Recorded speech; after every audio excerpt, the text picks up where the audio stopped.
Bismillahirrahmanirrahim. Assalamualaikum warahmatullahi wabarakatuh. Perkenalkan, nama saya Eka Nur Faizatul Zulfa, NIM 102200018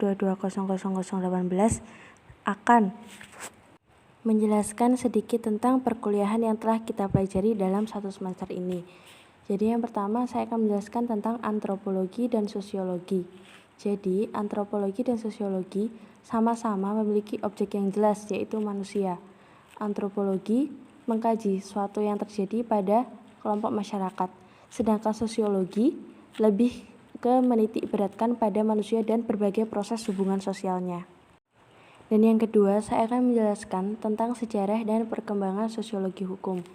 Jadi, sosiologi hukum ini masih terbilang cukup baru di Indonesia, dan perubahannya mulai terjadi sejak kolonialisasi Belanda atas Indonesia yang membuat dampak tersendiri bagi pemikiran hukum yang mempengaruhi praktik hukum di Indonesia, yang pada akhirnya dikembangkan melalui kolonialisasi Belanda tersebut. Yang ketiga adalah pendekatan dan aliran sosiologi hukum.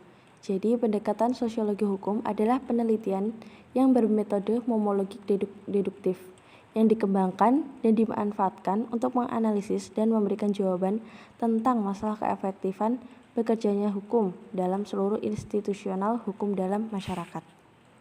Yang keempat adalah paradigma sosiologi hukum. Paradigma sosiologi hukum yaitu suatu pangkalan atau pola berpikir yang akan mensyarati kepahaman interpretatif seseorang secara individual atau sekelompok orang secara kolektif pada seluruh gugus pengetahuan. Selanjutnya adalah teori sosiologi hukum. Jadi sosiologi hukum ini memiliki 3 teori.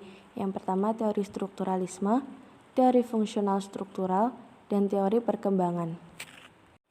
Selanjutnya adalah hukum dan solidaritas sosial. Menurut Durkheim, solidaritas dibagi menjadi 2 bagian, yaitu solidaritas mekanik dan solidaritas organik.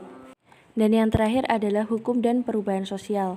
Hukum sebagai alat untuk mengubah masyarakat mempunyai peranan penting terutama dalam perubahan yang dikehendaki atau direncanakan.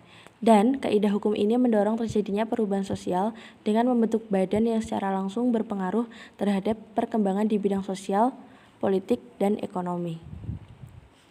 Berikut yang dapat saya sampaikan, kurang lebihnya mohon maaf. Wassalamualaikum warahmatullahi wabarakatuh.